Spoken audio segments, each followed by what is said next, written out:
Alright, today I'm going to show you how I modified my Briggs & Stratton valve spring tool to work in my extremely confined Ducati Bronco 125 cylinder head.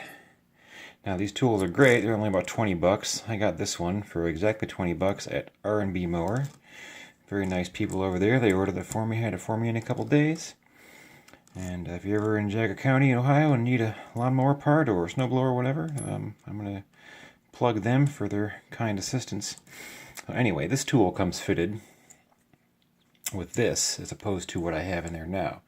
This is a threaded vise style tightener device, but it threads through here. It freewheels on this side and threads into this side. But when that's sticking out down there, when it's tightened, you cannot get the tool past here to get the valve all the way on.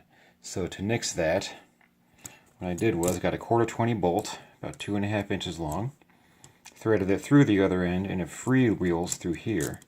And I put a wing nut on this end, and I put a 1/4 nut here to lock it in place so when you're tightening it doesn't spin the bolt. And another problem with the tool from the factory, the Briggs & Stratton motors have a lot of clearance around the valves. These work fine for those motors, but not for a Ducati, of course.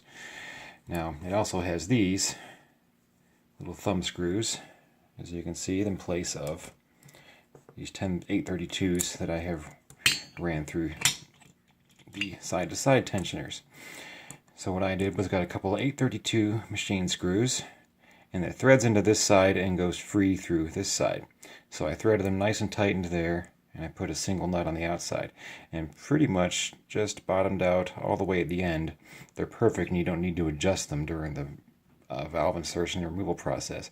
But if you have to, you can with a simple open end wrench.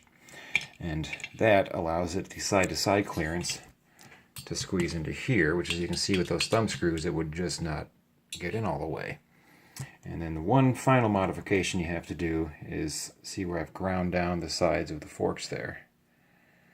Just a simple grinder, bring those to kind of a point, and they fit really nicely. I wish I had a before picture, but if you get the tool, you'll see what I mean. You can also get these on eBay. I'll show you the number here.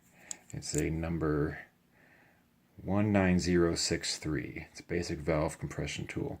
But I've already been able to get a valve in and out pretty easily with this.